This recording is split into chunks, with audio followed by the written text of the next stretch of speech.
바울이 1차 전도 여행을 마친 이후에 그 전도 지역을 돌아보기 위해서 2차 전도 여행을 떠나게 됩니다. 바울이 신라와 함께 2차 전도 여행을 떠나서 그 전도 지역을 돌아본 이후에 소아시아 지역에 있는 다른 곳에도 복음을 전하기를 원했습니다. 그런데 성경을 보면 그 길이 잘 열리지 않았다, 그렇게 말씀을 합니다. 그리고 바울이 드로아라는 곳에 이르게 되는데 그때 환상 중에 마게도냐 사람 하나가 이리로 건너와서 우리를 도우라, 그렇게 말하는 음성을 듣게 됐습니다.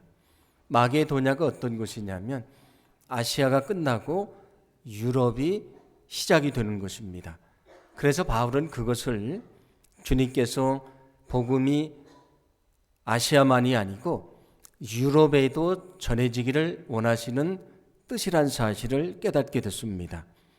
그래서 마게도냐 지역에 있는 빌립보에 가서 복음을 전하게 되는데, 복음을 전하다가 귀신이 들려서 점을 치던 한 여종을 만나게 됩니다.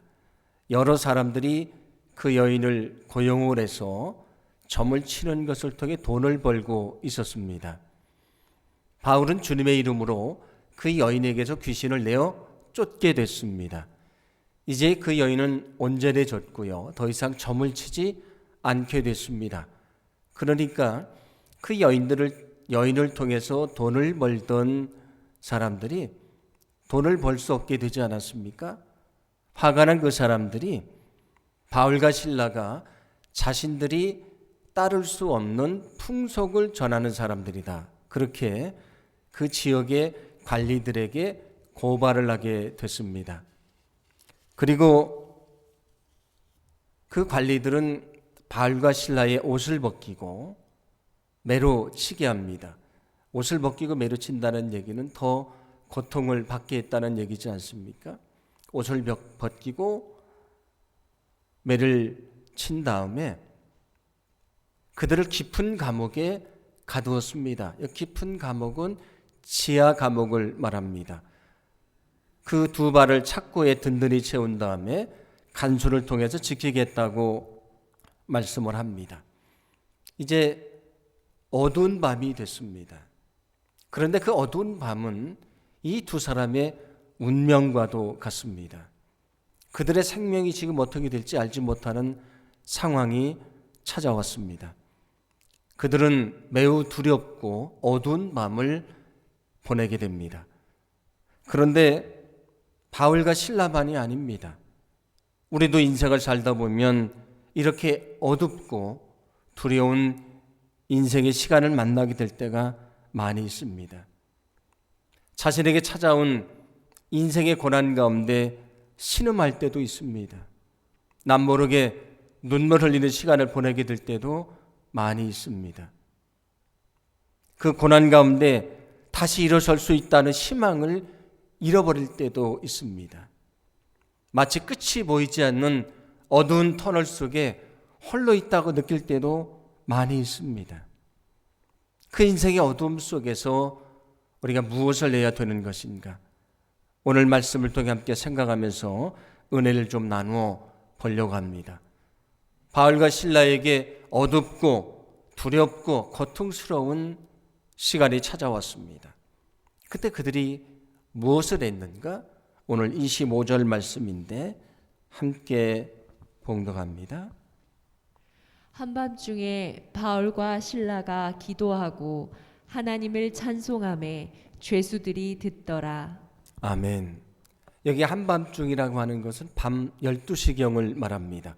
가장 어두운 시간입니다. 가장 두려워하던 그 시간에 그들은 깨어서 기도하고 찬양을 했다고 말씀을 합니다. 그들은 먼저 기도를 했는데 주님이 그 깊은 감옥에서도, 그 어두운 두려운 그 시간 속에서도 자신들의 기도를 들으신다고 하는 믿음이 있었기 때문입니다. 그래서 그 두려운 밤에 그들은 깨어서 기도하는데 시편 77편 2절은 이렇게 말씀합니다. 함께 봉독합니다. 내가 내 음성으로 하나님께 부르짖으리니 내 음성으로 하나님께 부르짖으면 내게 귀를 기울이시리로다. 나의 환난 날에 내가 주를 찾았으며 밤에는 내 손을 들고 거두지 아니하였나니 내 영혼이 위로받기를 거절하였도다. 아멘. 나는 하나님이 내 기도를 들으신다는 것을 확신합니다. 환난으로 인해서 내게 잠 못 이루는 두려운 신음하는 어두운 밤이 찾아왔습니다. 그러나 나는 여전히 손을 들고 기도합니다. 그런 믿음의 고백입니다.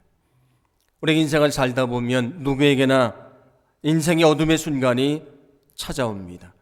그러나 그 인생의 어두움 속에 결코 우리가 좌절하거나 용기를 잃지 않기를 간절히 소망합니다. 왜냐하면 주님은 우리의 기도를 들으시는 분이시기 때문입니다. 여러분에게 인생의 어둠의 순간이 찾아올 때에 여전히 믿음으로 기도하기를 간절히 소망합니다. 여러분 인생의 어둠 속에서 믿음으로 기도하시기 바랍니다. 그때 주님이 우리의 기도를 들으시고 응답해 주시는데 어떤 역사를 이루어 주시는가? 바울과 실라가 기도할 때 어떤 역사를 이루어 주셨는가? 오늘 26절 말씀인데 함께 봉독합니다. 이에 갑자기 큰 지진이 나서 옥터가 움직이고 문이 곧 다 열리며 모든 사람의 매인 것이 다 벗어진지라. 아멘. 그 어둡고 두려운 밤에 그들이 기도합니다. 그때 어떤 역사가 있었는가? 지진이 나고 옥터가 흔들리고 옥문이 열리고 매인 것이 다 풀어졌다고 말씀을 합니다. 이게 그들이 기도할 때 있었던 하나님의 역사였습니다. 레오나드 레이븐힐이라고 하는 분이 있는데 부흥의 세대여 통곡하라 그런 책을 썼는데 거기서 그분은 기도에 대해 이렇게 이야기합니다. 제가 소개를 해드릴 텐데 한번 잘 들어보시기 바랍니다. 기도의 능력은 추측을 불허합니다. 기도는 하나님만큼 큽니다. 왜냐하면 기도의 배후에 하나님이 계시기 때문입니다. 기도는 하나님만큼 능력이 있습니다. 왜냐하면 하나님이 기도에 응답하시겠다고 약속하셨기 때문입니다. 인간의 정신과 혀를 사용하는 활동 중 가장 고결한 활동이 기도입니다. 기도는 하나님만큼 큽니다. 하나님만큼 능력이 있습니다. 왜냐하면 그 기도를 하나님이 들으시고 응답해 주시기 때문입니다. 우리에게 인생의 어둠의 순간이 찾아올 때가 많이 있습니다. 그러나 그 가운데 오늘 바울과 실라처럼 여전히 깨어 기도하기를 간절히 소망합니다. 그때 주님께서 우리 인생의 어둠을 물리쳐 주실 것입니다. 그리고 우리 앞에 찬란한 구원과 승리의 빛을 분명하게 비추어 주실 줄로 믿습니다. 바울과 실라에게 어둡고 두려운 시간이 찾아왔을 때 그들이 기도하고 또 무엇을 했다고 성경이 말씀합니까? 그들은 찬양을 했다 그렇게 말씀을 합니다. 그들이 그 두렵고 어두운 밤에 찬양을 했던 이유가 어디에 있겠습니까? 그 어둠 속에서도 여전히 하나님이 함께 하신다고 하는 믿음이 있었기 때문입니다. 그 깊은 감옥 속에도 여전히 주님이 함께 하심을 확신했기 때문입니다. 우리가 지금 고난받고 있지만 주님이 지켜주실 것이라고 하는 희망이 있었기 때문입니다.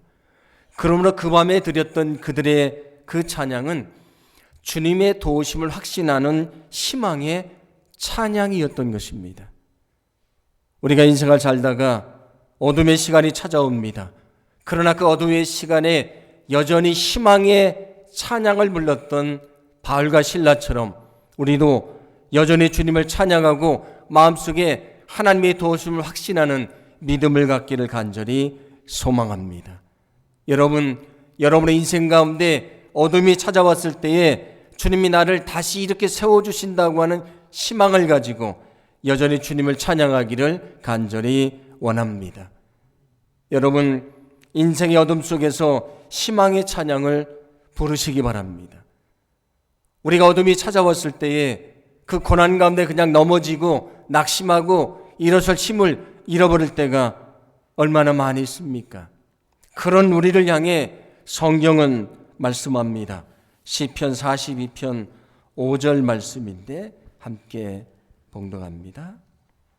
내 영혼아, 내가 어찌하여 낙심하며 어찌하여 내 속에서 불안해하는가?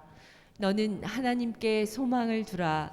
그가 나타나 도우심으로 말미암아 내가 여전히 찬송하리로다. 아멘. 인생의 어둠 속에 절망하고 있는 우리를 향해 주님이 말씀하십니다.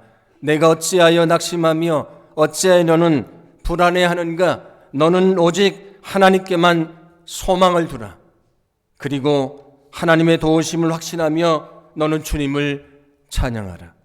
내게 인생의 어두운 밤이 찾아왔을 때에 너는 여전히 찬양하라 말씀을 합니다. 우리에게도 인생의 어둠의 순간이 찾아옵니다. 여러분 그때 온전히 주님을 찬양하기를 간절히 소망합니다. 그러면 우리 마음속에 있는 두려움과 걱정을 물리쳐 주실 것입니다. 우리 앞에 있는 인생의 어둠을 뚫고 나갈 수 있다는 희망을 우리 마음속에 갖게 해주실 줄로 믿습니다.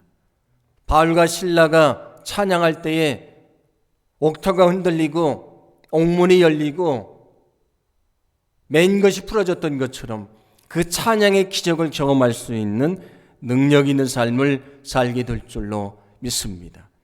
이것이 찬양의 능력이고 찬양의 기적인 것입니다. 어릴 때 밤길을 홀로 가다 보면 무섭습니다. 그때 어린 저는 노래를 불렀습니다. 예수를 믿지 않을 때니까 그냥 일반적인 노래를 불렀습니다. 어두운 밤길을 갈 때 그 어린아이도 노래를 부르면 그 무서움이 사라집니다. 그런데 인생의 어둠이 찾아왔을 때에 우리가 전능하신 하나님을 믿고 찬양한다면 그 찬양은 얼마나 큰 능력이 있겠습니까? 시편 119편 164절은 이렇게 고백을 하는데 함께 봉독합니다. 주의 의로운 규례들로 말미암아 내가 하루 7번씩 주를 찬양하나이다. 아멘. 내가 하루 7번씩 주님을 찬양할 것입니다. 여기 7번이라고 하는 것은 하루에 그냥 7번을 찬양한다 그런 말이 아닙니다. 우리가 잘 아는 대로 7이라고 하는 숫자는 보통 완전수라고 얘기하지 않습니까? 나는 하루 종일 주님을 찬양하며 살겠습니다. 그런 고백인 것입니다. 우리가 오늘 예배에도 찬양을 하지 않습니까? 근데 이 찬양은 예배 때만 하는 것이 아닙니다. 우리가 예배 때만 기도하는 것이 아니고 일상 속에 기도하는 것처럼 우리도 일상 속에 주님을 찬양하는 삶을 살아가야 될 줄로 믿습니다. 만약에 하루를 찬양과 함께 살면 우리 안에 기쁨이 충만하게 될 것입니다. 삶이 힘들고 어려울 때 우리가 찬양을 하면 우리에게 힘을 주시고요, 또 용기를 주실 것입니다. 어떤 어려움도 이겨낼 수 있다고 하는 희망을 우리 마음속에 갖게 될 줄로 믿습니다. 과거에는 우리가 찬양을 할 때 찬송가를 직접 보고 복음서가를 직접 보고 찬양을 많이 했습니다. 그러다 보니까 자연스럽게 찬양의 가사를 많이 외웠습니다. 옛날 그 어르신들은 한글을 외우지 않았는데도 찬송가를 외우는 분들이 많았습니다. 그런데 요즘은 교회에서 예배 드릴 때에 이 화면으로 비춰주다 보니까 옛날만큼 찬송가의 가사를 많이 외우지를 못합니다. 그러나 여러분 찬양할 때 그 찬송가를 보시고 그 가사의 말씀을 보시고 그리고 진심으로 주님을 찬양하기를 원합니다. 그때 우리에게 주신 은혜는 더 클 것입니다. 우리가 어떤 인생의 어려움 속에 있든지 늘 찬양을 가까이 하고 기쁨으로 찬양할 때에 우리의 어둠을 물리쳐 주시고 우리 마음의 기쁨이 충만케 하시고 우리 삶에 어떤 어려움도 이겨내고 믿음 안에 승리할 수 있도록 역사해 주실 줄로 믿습니다. 요즘은 또 유튜브에 좋은 찬양들이 많이 올라와 있습니다. 근데 찬양을 가까이 하길 원하면 얼마든지 할 수가 있습니다. 저도 힘들고 어려우면 찬양을 듣고요. 또 찬양을 따라 부릅니다. 어떤 때는 힘들어서 잠이 오지 않을 때가 있는데 그때는 찬양을 틀어놓고 잠을 청하면 마음에 평안이 오고 잠이 올 때도 있습니다. 찬양은 우리에게 하나님의 은혜를 주십니다. 우리에게 소망을 주시고 능력을 주십니다. 바울과 실라는 그것을 알았기 때문에 어두운 밤에도 여전히 기쁨으로 주님을 찬양했습니다. 우리 인생의 어둠이 찾아올 때에 우리가 다시 기쁨으로 주님을 찬양하면 주님이 인생의 어둠을 물리쳐 주시고 우리 삶 속에 진정한 기쁨, 진정한 평안, 진정한 승리를 허락해 주실 줄로 믿습니다. 착고가 풀리고 옥문이 열렸습니다. 그때 간수는 놀라면서 자결을 날려고 했다고 성경은 말씀해 주고 있습니다. 왜 자결을 날려고 그랬냐면 과거의 로마법에는 죄수들이 도망을 가면 지켰던 간수가 대신 죽음을 당하거나 그 죄수가 살아야 될 형량만큼 감옥살이를 해야 했다고 합니다. 그 간수는 자신은 이미 죽은 목숨이라고 생각을 해서 자결을 하려고 하는데 그때 바울이 외치게 됩니다. 오늘 28절인데 함께 봉독합니다. 바울이 크게 소리질러 이르되 내 몸을 상하지 말라 우리가 다 여기 있노라 하니. 아멘. 바울과 실라가 도망을 가지 않고 그곳에 그냥 있었습니다. 그때 도망갈 줄 알았던 그들이 있는 것을 보고 이 간수는 두려움에 그 두 사람 앞에 엎드렸다고 이야기를 합니다. 도망가는 것이 당연한 것인데 그들이 도망가지 않은 것은 그 간수에게 놀라운 일이었기 때문입니다. 그래서 자신이 살게 되지 않았습니까? 놀라운 일이었습니다. 그래서 엎드려서 그가 말합니다. 내가 어떻게 하면 구원을 얻을 수 있겠습니까? 그때 그들이 대답하는데 31절입니다. 함께 봉독합니다. 이르되 주 예수를 믿으라 그리하면 너와 내 집이 구원을 받으리라 하고. 아멘. 주 예수를 믿으라 그리하면 너와 내 집이 구원을 받게 될 것이다 이야기를 합니다. 이 간수는 그 말씀을 그대로 믿습니다.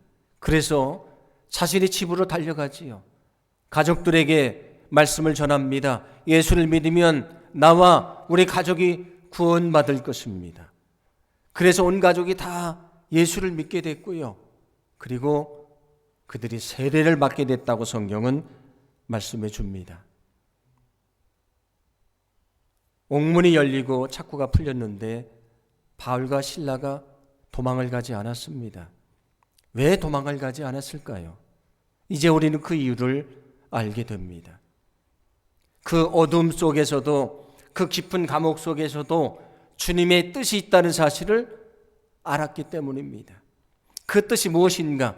자신들을 마게도냐로 보내신 주님의 뜻입니다. 복음을 전함으로 영혼을 구원하는 것입니다. 그들은 그 어둠 속에서도 그 깊은 감옥 속에서도 여전히 자신들에게 주어진 사명이 있다는 사실을 잊지 않고 있었던 것입니다. 그런데 우리는 어떻습니까? 인생을 살다가 인생의 어둠의 순간이 찾아옵니다. 그러면 그 어둠 때문에 그냥 거기 넘어져서 일어설 용기를 갖지를 못합니다. 그냥 그 고난만 바라보고 탄식하며 머무를 때가 얼마나 많이 있습니까? 거기서 주님의 뜻을 찾지도 못하고 주의 사명을 기억하지도 못할 때도 얼마나 많이 있습니까? 그런데 오늘 성경에 나오는 바울과 실라는 자신들에게 찾아온 어둠 속에 그 고난 속에 자신들의 고난만 본 것이 아니고 거기서 주님의 뜻을 찾았습니다. 여전히 자신들에게 주어진 사명이 있음을 깨달았습니다. 우리는 인생을 살다가 인생의 고난을 만나면 단지 우리 자신의 고난만을 바라보며 넘어져 있을 때가 많이 있습니다. 주님의 뜻을 찾는 것, 주의 사명을 기억하는 것은 생각도 못할 때가 얼마나 많이 있습니까? 그러나 내게 찾아온 인생의 어둠 속에 거기에도 여전히 주님의 사명이 있습니다. 여러분에게 인생의 어둠이 찾아올 때 그냥 그 어둠만 바라보고 절망하지 않기를 간절히 소망합니다. 여러분의 눈을 들어서 주님을 바라보기를 원합니다. 여전히 거기서 주님의 뜻을 찾기를 간절히 소망합니다. 그리고 끝까지 우리에게 주어진 사명을 잊지 않고 그 사명을 감당할 수 있기를 간절히 원합니다. 여러분, 인생의 어둠 속에서 사명을 잊지 마시기를 바랍니다. 우리가 그 사명을 잊지 않을 때에 그 고난에서 벗어나게 하실 뿐만이 아니고요, 우리가 그 가운데도 주님의 뜻을 찾게 하시고요, 또 주의 사명 감당할 수 있는 능력 있는 삶을 살게 해주실 줄로 믿습니다. 바울과 실라는 고난 가운데 자신들의 고난을 본 것이 아니고 더 큰 주님의 뜻을 찾았습니다. 주님이 말씀하십니다. 너희는 무엇을 먹을까, 무엇을 마실까 염려하지 말아라. 너희는 먼저 그의 나라와 그의 의를 구하라. 그리하면 너에게 필요한 모든 것을 주시리라고 약속하셨습니다. 우리가 눈앞에 보이는 고난만을 바라보고 좌절하지 않고 우리가 다시 주님의 뜻을 찾고 주의 사명을 위해 살아갈 때에 우리 인생의 어둠도 물리쳐 주시고 능히 그 사명도 감당할 수 있도록 역사해 주실 줄로 믿습니다. 베드로전서 2장 9절은 이렇게 말씀합니다. 함께 봉독합니다. 그러나 너희는 택하신 족속이요 왕 같은 제사장들이요 거룩한 나라요 그의 소유가 된 백성이니 이는 너희를 어두운 데서 불러내어 그의 기이한 빛에 들어가게 하시니에 아름다운 덕을 선포하게 하려 하심이라. 아멘. 주님이 우리를 구원하시는 것은 무엇과 같다고 말씀을 합니까? 죄악이라고 하는 어두운 곳에서 불러내서 빛 가운데 들어가게 하신 것과도 같은 것이라고 말씀해 줍니다. 주님이 우리를 저 어두운 데서 불러내서 빛 가운데 거하게 하셨습니다. 그러므로 세상의 빛으로 오신 주님 안에 있는 사람은 어떻게 되는가? 요한복음 12장 46절 말씀인데 함께 봉독합니다. 나는 빛으로 세상에 왔나니 무릇 나를 믿는 자로 어둠에 거하지 않게 하려 함이로다. 아멘. 나를 믿는 자는 어둠에 거하지 않게 될 것이다. 너희에게 인생의 어둠이 찾아오지만 거기 영원히 거하지 않게 될 것이다. 내가 너희를 어둠에서 건져내게 될 것이다. 내가 너희에게 구원의 빛을 비춰줄 것이다. 말씀을 합니다. 누구에게나 인생의 어두운 순간이 찾아옵니다. 그때 거기 그냥 절망하고 좌절하는 것이 아니고 오늘 바울과 실라처럼 깨어 기도하기를 간절히 원합니다. 거기도 여전히 희망의 찬양을 부르기를 간절히 소망합니다. 그때 우리 인생의 어둠을 물리쳐 주시고 우리 삶을 온전케 하실 줄로 믿습니다. 우리는 코로나라고 하는 아주 어려운 터널을 지금 힘겹게 지내고 있습니다. 그래서 삶의 어려운 부분이 참 많이 있습니다. 우리는 그것만 바라보고 절망할 때가 많지 않습니까? 그러나 이 어둠 속에서도 주님의 뜻이 있습니다. 이 어둠 속에서도 여전히 우리에게 주어진 사명이 있습니다. 여러분에게 찾아온 인생의 어둠이 어떤 것입니까? 그러나 거기도 주님의 뜻이 있습니다. 여러분들이 그 주님의 뜻을 찾기를 간절히 소망합니다. 여전히 그 가운데 주의 사명이 있습니다. 그 사명 잊지 않기를 간절히 원합니다. 그 가운데 우리가 끝까지 주의 뜻을 찾고 사명을 위해 애쓸 때에 우리 인생의 어둠도 물리쳐 주시고 능히 그 사명을 감당할 수 있는 능력 있는 삶을 살게 해 주실 줄로 믿습니다.